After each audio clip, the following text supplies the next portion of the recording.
Amerika Birləşmiş Ştatlarının prezidenti Donald Trump bir həftəlik Asiya turnesinə oktyabrın 25-də Malayziyanın paytaxtı Kuala Lumpurda başlayıb. Kuala Lumpur hava limanında ABŞ prezidenti onu qarşılayan ifaçılarla ənənəvi rəqsə qatılıb.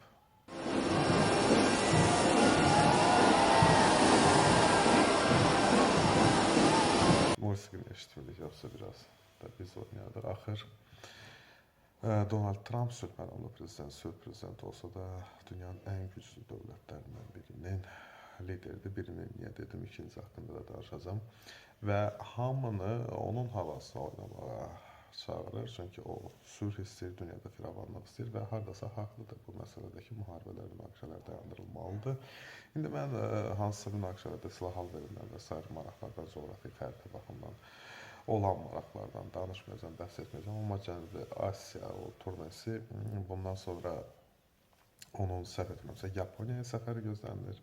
Yaponiya müəyyən narahatlıqlarını bildirəcək. Şimali Koreyanın, Rusiyanın raket sınaqları, bombardmançı təyyarələrin vaxtaşırı uçuşları ilə bağlı. Rusiya ötən həftə bombardmançı təyyarəsi var, Tu-95S. Bu nüvə, atom bombası daşıya bilən bir təyyarədir və Su-35 qırıcılarının müşayiəti ilə Sado adasına yaxınlaşmışdı hətta. Axır ondan sonra şimala doğru hərəkət edirlər, amma bu Yaponiyada, Yapon dənizində belə fəaliyyətlər Yaponiyanı, Tokionu, rəsmi Tokionu narahat etməmiş deyil.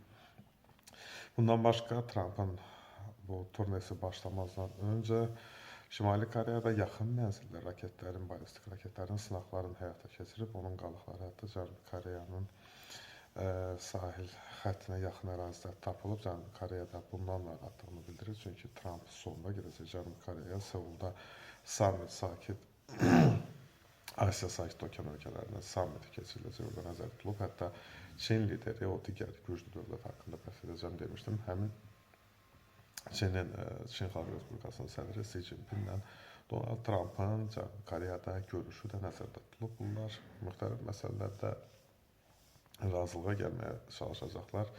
Ələxüsus da əlavə rüsum, gömrük rüsumlarında, tariflərdə o iqtisadi rəqabətin, belə deyim də, ədavətə çevrilmiş rəqabətin, iqtisadi savaşın çözüm yollarını axtaracaqlar əlbəttə ki. İndi TikTok məsələsi, Trump'ın istədiyi TikTok məsələsi simvolik rəmzi xarakter daşıyır.